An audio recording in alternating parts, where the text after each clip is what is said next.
makosana atangozuka ndi chikalata chimene tikuchiona chikusera pa sikini pathupa wa chikalata chimenecho chili ndi uthenga wa boma mano achilemba ndekuti ndi abungwe lija limene limaziwika zonena kuti mera kapena kunena zona kuti Malawi Energy Regulatory Authority, ndipo chikalata chimenechi amerawo achipanga publish pa page yawo ya Facebook kuphatikiza pamenepo a Government of Malawi nawonso pa page yawo ya Facebook achipanga post chikalatato chimenechi ndi uthenga umene ukufotokoza nkhani yokhuzana ndi ma reviews amene anachitika pakati pa reviews okhuzana ndi mitengo ya mafuta a galimoto, mafuta ake ndekuti a petrol komanso diesel. Petu bungwe limene lamera pa 5 May 2026 anali ndi mkumano ndi komiti imene imaziwika zonena kuti EPC kapena kunena zona kuti Energy Pricing Committee, komititu imene imaona za mitengo ya mafuta choncho. Akuti pa mkumano umenewo unalito kupanga review mitengo ya mafuta a petrol komanso diesel kusatira kukwezedwa kwa mitengo ya mafuta amenewa yomwe inachitika pa 1 April chaka chimene cha 2026. Nde akuti pa mkumano umenewo unalito kupanga review FOB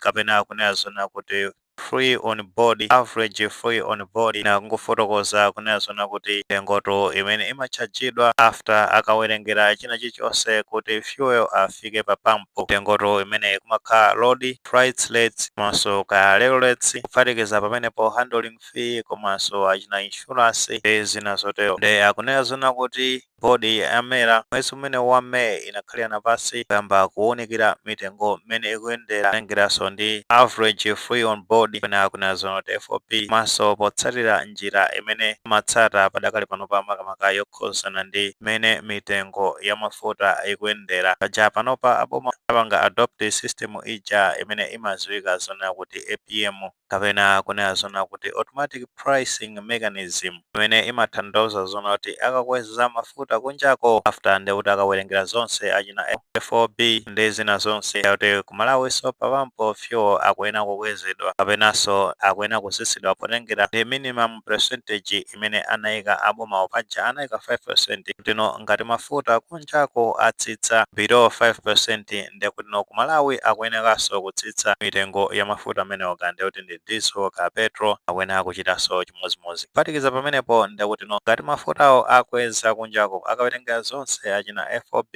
ikapitirira 5% ndekuti nonso akuyenera kukweza mitengo ya fuel. Nde akuti atawunikira pa meeting imeneyi anaona zona kuti mitengo ya mafuta a mtundu wa petrol ndekuti yatsika below percentage imene anayika ya 5% after ndekuti atasatira average free on board. Paja ambiri tikutsatira bwino kuti mtengo wa fuel wa mtundu wa petrol unali pa 6,672 kwacha. Ndeno ku meeting imeneyo anawunikirana kunena zona kuti mtengo umenewo autsitse ufikeno pa 6,209 kwacha andi ndimene mtengo ulili padakali pano pa pampo kuyambira lero pa 8 May 2026 zomwe zikutanthauza zonena kuti atsitsa ndi 463 kwacha, which ndekuti akayika percentage ndekuti no atsitsa ndi 6.24%. Akuti anachitanso chimodzimodzi kauniuni nkhani yokhuzana ndi mitengo ya diesel imene ikuyendera kunjako. Akunena zona kuti palibe kusintha kwina kulikonse kuti no atsitsa mitengo ya diesel. Paja diesel padakali pano pa ndekuti ali pa 6,687 kwacha, ndi mtengo umenewo sanautsitsenso awupanga maintain wa 6,687 kwacha, zimenenso zikutanthauza zona kuti padakali pano pa as of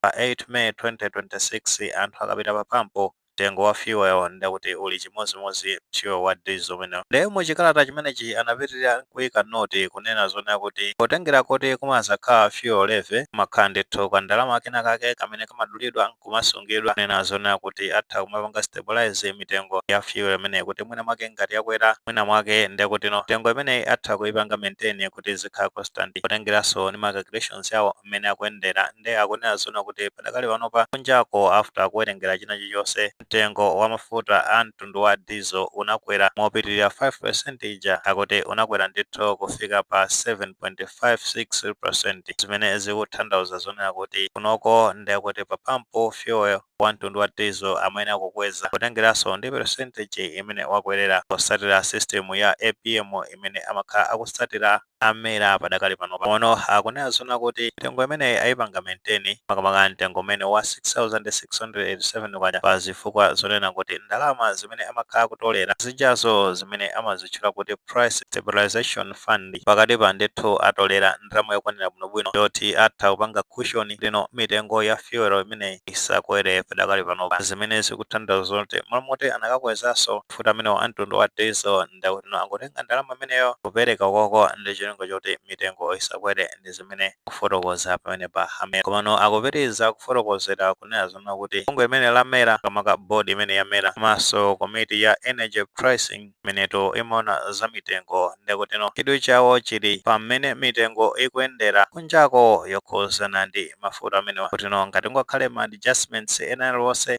to ndikuti abweranso kuzafotokoza bwinobwino tino akupanga adjust ndikuti nkuikweza mitengo imene kandi kuitsitsa azafotokoza kumano azofu mwezi umene wame akunena zona kuti menemo ndi mene mitengo yake ikuyendera pa nkhani yokhuzana ndi diesel komanso petrol ambiri tikutsatira kuno kuti mitengo imeneyi monganso mene afotokozera kale kuti anakweza pa 1 April 2026 paja mbuyo munda kuti anakwezanso mitengo imeneyi ndikuti ameneyo amakweza pa 1 April 2026 ndikuti no fuel wa mtundu wa petrol ameneyo anali pa 4965 kwacha ndikuti anakweza kufika pa 6672 kwacha imweno lero tikukamba zona kuti atsitsa kufika pa 6209 kwacha imweno ndi 6.94%. pamene nthawi imeneyo pa tsiku limeneyo mene amalengeza za mitengo imeneyo mafuta a mtundu wa diesel anali pa 4945 kwacha anali otsikaso kupanga compare ndi mafuta a mtundu wa petrol komano nthawi imeneyo ndikuti anakweza kufika pa 6687 kwacha imweno padakali pano pazo 8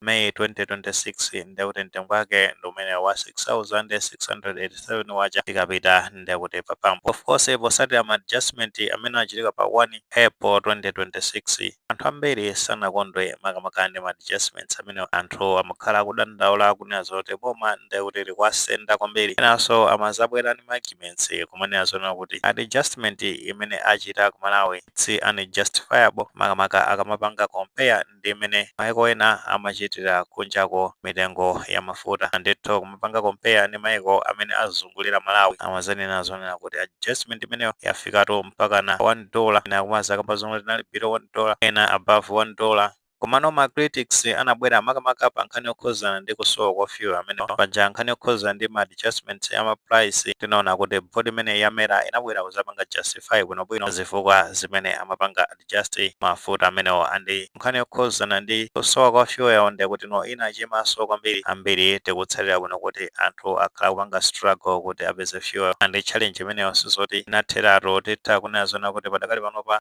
pressure ndikuti kazitako pang'ono komano aboma anthu amene amene ankabwera kumazafotokoza zifukwa zake ankazanena zona kuti nkhani imene imavuta inali yokhuzana kuti Malawi Forex analibe oti atha kuyitanisa fuel ameneyo kumafika ku Malawi initially ndikuti zifukwa zake zinkazakhala ngati ma conflicts amene akuchitika ku Middle East ndi zina zotero mano kumapeto kwenikweni pameneno ankabwera kumazafotokoza zifukwa zomveka bwinobwino kuti nkhani yake ndi yokhuzana ndi ma issues a Forex and mtsogoleri wa dziko Peter Mutharika azafotokoza so recently mene amacheza ndi Brian Banda makamaka nkhani zokhuzana ndi state of affairs padakali pano pa Malawi komanso tikasatiranso mkumano mene anali nawo ndi magazi a World Bank ya Peter Mutharika kusanjika koja zinkaoneka kuti ma issues ake so anali related ku nkhani za Forex anyway makosana nkhani zake ndi mezi kuyendera zote ndi maganizo pa nkhani imene ngati maganizo alipo frozen comment section kumolemekezaso maganizo anzathu.